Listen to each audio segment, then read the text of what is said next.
What's going on, guys? Auzi here and welcome back to a brand new video. So today we have got a brand new custom tactic video for you guys, but we're going to be focusing on one formation and one formation only, and it is going to be the 4-3-2-1. For me, it's the best formation in FIFA 22, hands down. It's so good going forward, and it is also amazing defensively as well. Now, when it comes down to what you're going to see in this video, you're going to see tactics, you're going to see instructions, but I'm also going to be telling you guys what kind of players you should be using in every single position so you can use this formation to its full potential. But let's get into the tactics, starting off with a defensive style of balance. Do not go drop back. There is literally no point. Balance is already putting your defensive line inside your own box. So you're pretty much parking the bus either way. And that's just how it is in FIFA 22.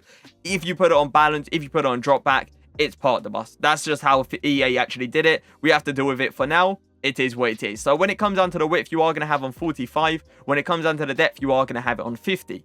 Build up play is going to be on balance. Chance creation is going to be on direct passing. The reason I have put direct passing and not balance, even though I do enjoy balance, is because I noticed direct passing was making my attackers come short in some areas I needed them to come short in, which balance wasn't really doing. So yeah, direct passing is what I believe is the way to go. When it comes down to the width, you are going to have it on 50. When it comes down to players in a box, sorry, you are going to have it on 7. When it comes down to the corners and free kicks, you are going to have it on 1. The reason you're going to have it on 1 is because if you have a corner yourself, you lose the ball. For some reason, your two players that are back, sitting on the halfway line, are like this. There's a massive gap through the middle. I don't understand why, but there's a massive gap through the middle, okay? So, you're going to try to defend that as much as you possibly can while having corners and free kicks on 1. So, too many players obviously don't go forward, and there's a decent amount actually still back. Now, when it comes down to the instructions, you are on the goalkeeper going to have it on default. The reason you are going to have it on default and not like come for crosses, cautious for crosses, is because come for crosses, they come out into no man's land sometimes. Next thing you know, a Haaland, a Ronaldo will just leap all the way up there and just win the header over them. So yeah, don't put come for crosses. When it comes down to cautious, literally sometimes in this game, the ball goes across a keeper's face and they won't even come out and collect it. So do not have cautious for crosses either. Just have it on a normal balance. What I want you guys to actually do is learn how to move the keeper manually. So pretty much off a corner, hold your right analog stick down, tell them to come out, and you're just good to go pretty much. That is literally it. Just so press your right analog stick down, tell them to come out, and then hold Y if you want them to fully commit. Sometimes you don't need to hold Y, but if it's like a pretty decent distance, let's say, you do need to hold Y so they can actually commit towards the ball and just come collect it. That's what I do, and that's what some of the top tier players actually do as well. Now, when it comes down to saving outside the box, don't put sweeper keeper, please. Listen, I had that back on what, FIFA 20, I think it was. It was amazing, literally amazing. It saved me in so many occasions. But this year, the keeper just comes out for fun. And next thing you know, you're getting chipped for fun.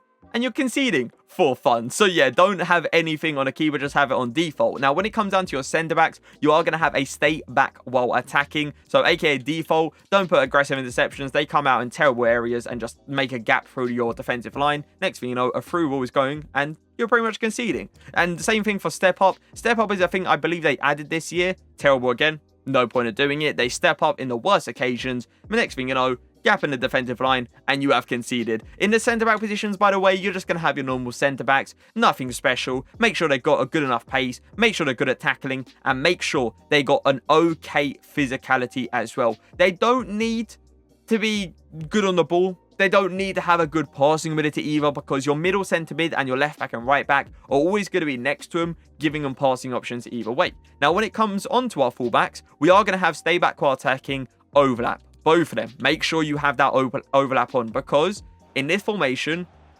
you can really catch your opponent off guard, let's say, and next thing you know, your left back or right back are running in behind, and you can just go for a simple cross and get yourself a goal. In the left back and right back position, I definitely do recommend getting players that are fast and players that actually feel good on the ball. For my case, it's Wan-Bissaka and Lodi. They both feel pretty good on the ball, and they are both fast. So yeah, just make sure fast and okay on the ball. Nothing crazy. You don't need no, Neymar kind of dribbling. You need like a Wan-Bissaka or a Lodi kind of dribbling, and it'll be more than enough. Now, when it comes down to your middle centre mid, you are going to have a stay back while attacking, cover, centre.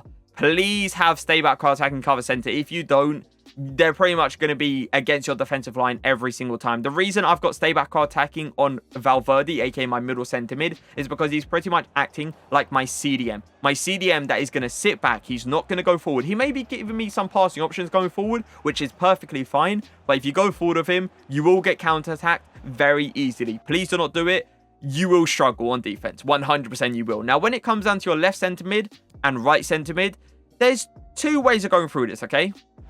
You could go for two box-to-box center mids that are good going forward and good defensively, or you could do what I have done, go for a box-to-box center mid, either on the left or right side, and then you can go for someone that's got good long shots and also got the finesse shot trait. The reason I've done that is because Griezmann's finesse shots in this game is incredible. And usually the left center mid and right center mid doesn't really get covered by my opponent. So I'm finding these two players wide open on the edge of the box. And we all know how good long shots are this year. So for me, I can just have my boy Griezmann cutting on that left foot and just smashing a shot. That is the way I would recommend it.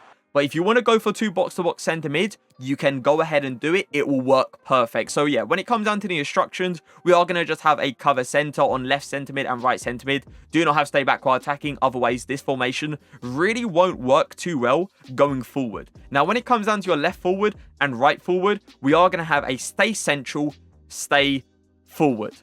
You already know how this is going to go. You get that ball in that midfield, and you best believe you are going to have all three players sitting up there, ready to go for one of the craziest counterattacks you can see this year. The left forward and right forward on stay central, by the way, is the way to go. You don't want these guys drifting out wide. Otherwise, it's like playing like a 4-3-3. I believe it's like the fourth variation. No point of doing that. No point at all. You might as well have them on stay central. Let the left forward, right forward, and striker stay very close. So you can have these triangle kind of passes, and you can play tick-attacker. Next thing you know, one of these guys running behind, and you got yourself a 1v1 opportunity. Have it on stay central, have it on stay forward. Trust me, it will work really well. And when it comes down to our striker, we are going to have also a stay forward. This time, not a stay central, simply because the striker barely drifts out wide. He really doesn't in this formation. He usually stays central anyway. So if you want to put stay central, go ahead and do it. But it's not going to make that big of a difference. He stays in the middle in most occasions. So just have it on a balanced supporting runs. And that is going to be it when it comes down to the instructions and what kind of players you need for this formation so you can use it to its full potential. I'm going to be using this formation, by the way, in Rivals. I'm going to be using this formation in Foot Champs. It's my go-to. My other go-to is the 4-2-3-1, and I will be making a video on that in the next few days, let's say. So definitely, be looking forward to that. Either way, that is going to be it for the video. Make sure if you're using this formation, use these tactics and make sure to use the right players in the positions. If you guys are using this formation and the tactics and the instructions, let me know how it goes in the comment section. Let me know. I want to know if these tactics will bring you to that next division, bring you onto that next level. But I hope you guys did enjoy the video. If you did, make sure to leave a like, make sure to leave a comment. But for now, peace.